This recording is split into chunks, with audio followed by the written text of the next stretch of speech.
요나서는 다른 애언서와 달리 일단 내용이 특이하죠. 애언서지만 애언의 내용은 딱 3장 4절이 전부입니다. 40일이 지나면 니느웨가 무너지리라. 이게 애언의 전부죠. 그 나머지는 이제 요나의 스토리로 되어 있습니다. 애언자의 이름도 특이합니다. 에레미야는 여호와가 그를 높이 세웠다. 참 좋은 이름이죠. 이사야 이름의 뜻은 여호와가 구원하신다.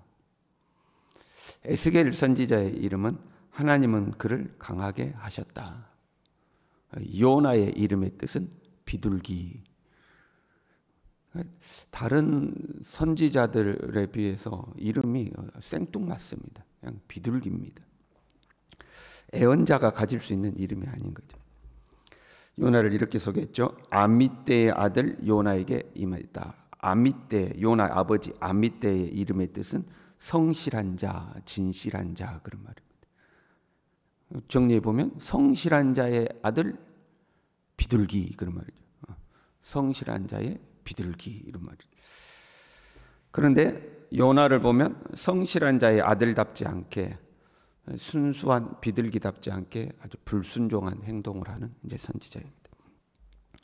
요나가 활동하던 시대는 여로보암 2세 때거든요. 다윗과 솔로몬 이후에 북이스라엘의 최고의 전성기를 이루었던 시대입니다. 경제적으로 아주 번성하고 부흥했던 시기죠. 그런데 반면에 영적으로는 부패하고 타락했던 시대입니다. 우리가 주의해야 할 필요가 있죠. 꼭 그런 것만은 아닙니다만은 이거 더 쉬운 거죠. 가난하고 힘들 때 부패하고 타락하기보다 부유하고 번성할 때 부패하고 타락하기가 더 쉬운 거죠. 꼭 그런 것은 아니에요. 부유하고 번성해도 오히려 하나님 앞에 신실한 사람이 있고, 가난하고 힘든데도 불구하고 하나님을 반역하는 사람도 있거든요.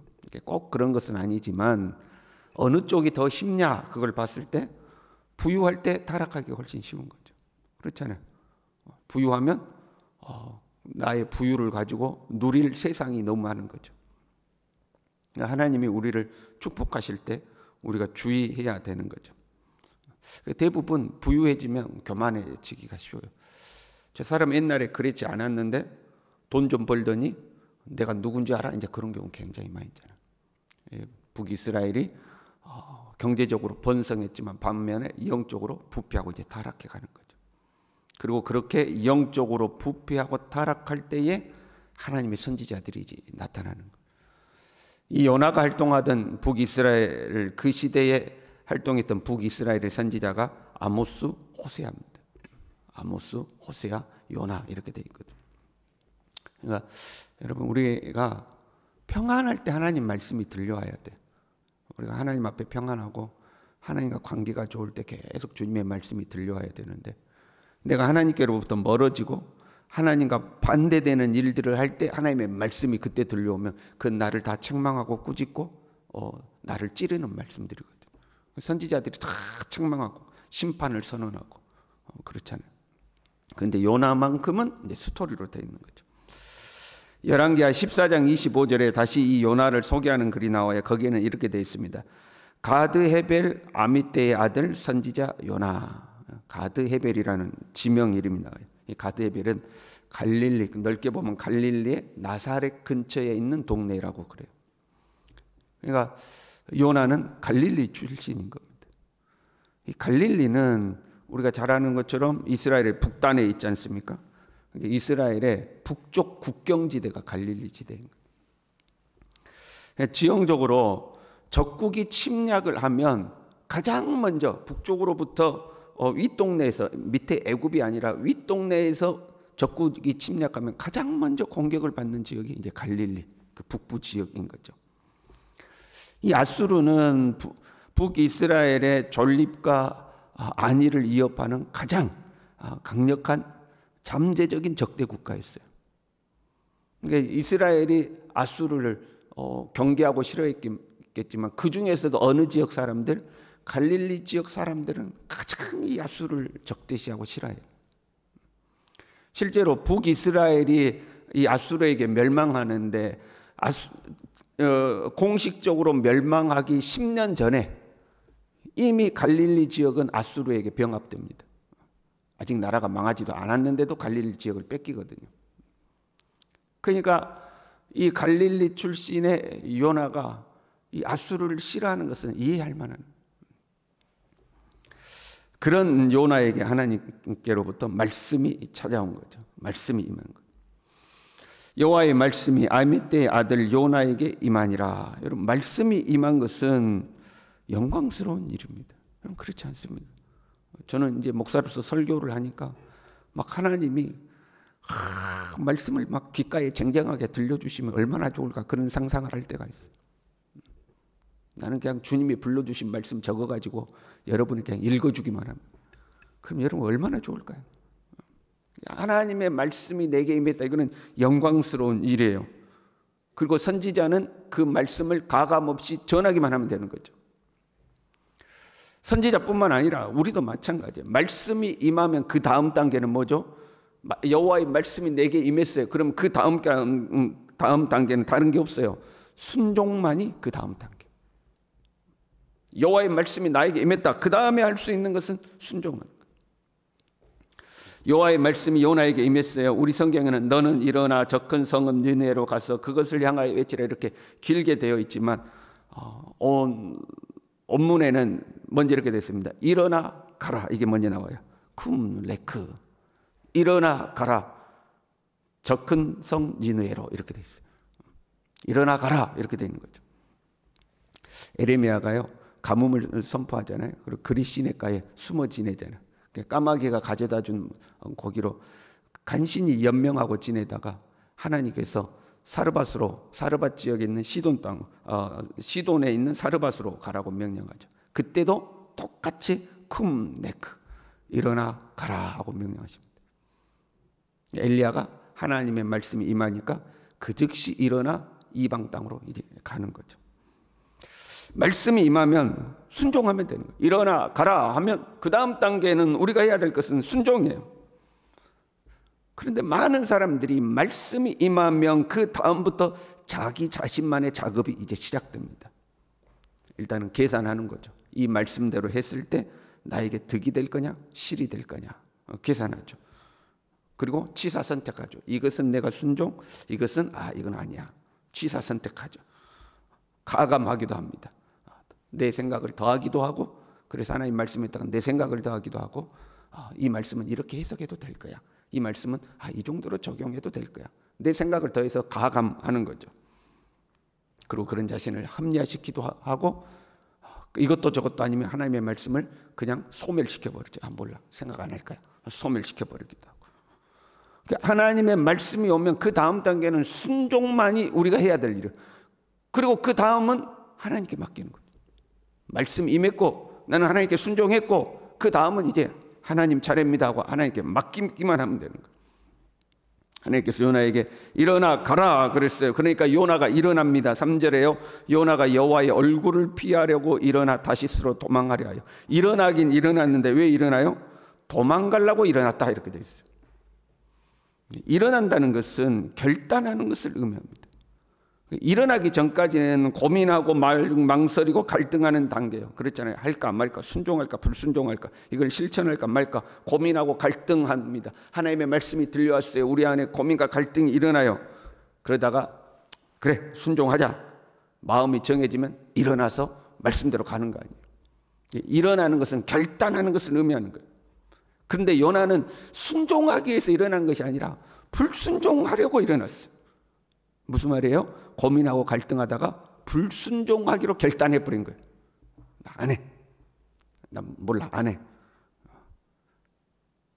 적국인데 금방이라도 경계선을 넘어오려고 저기 넘보고 있는데 나 안 가. 나 안 가. 하고 반대편으로 이제 간 거죠. 불순종하기로 결단했어요. 하나님의 말씀이 우리에게 찾아와요. 그 하나님의 말씀은 때로 우리가 말씀을 받을 때 기쁘고 감격하고 아멘 할렐루야 그런 말씀만 찾아오는 게 아니에요.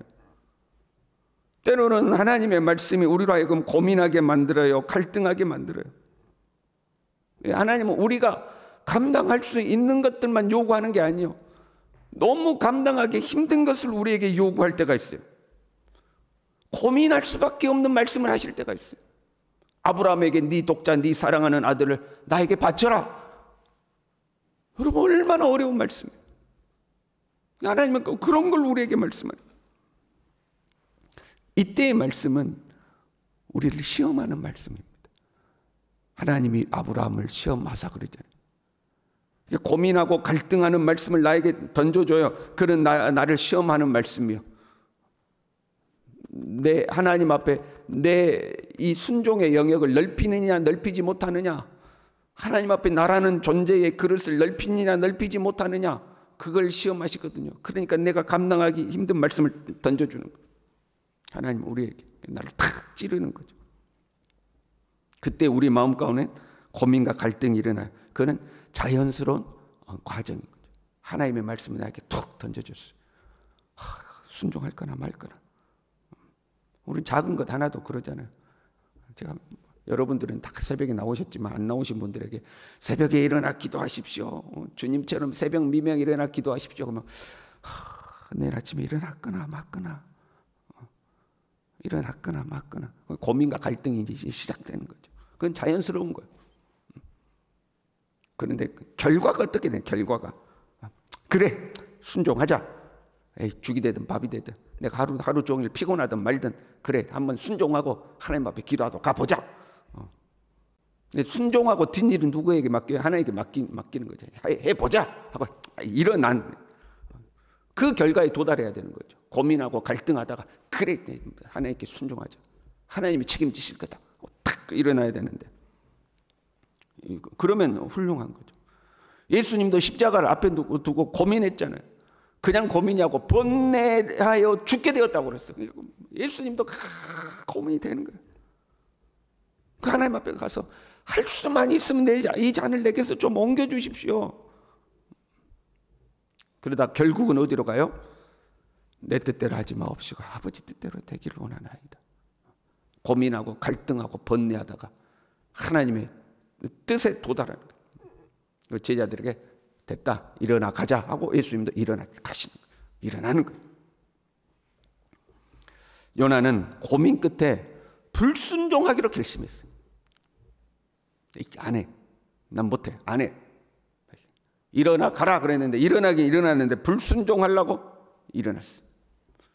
하나님이 싫은 것이 아니고 하나님의 말씀의 대상인 앗수르가 싫은 거예요. 니느웨가 싫은 거예요. 우리가 이해가 되잖아요. 갈릴리 출신이었다. 지금 그 시시때때로 넘보는 저것들에게 하나님 말씀을 전해. 싫어. 안 해. 근데 여러분, 그것은 하나님께 핑계가 안 되는 거예요. 하나님은 그 모든 사정을, 그 모든 상황을 아시고 요나에게 말씀하신 거예요. 내가 고민하고 갈등할 수밖에 없는 그 상황을 아시고 나에게 말씀하신 거예요.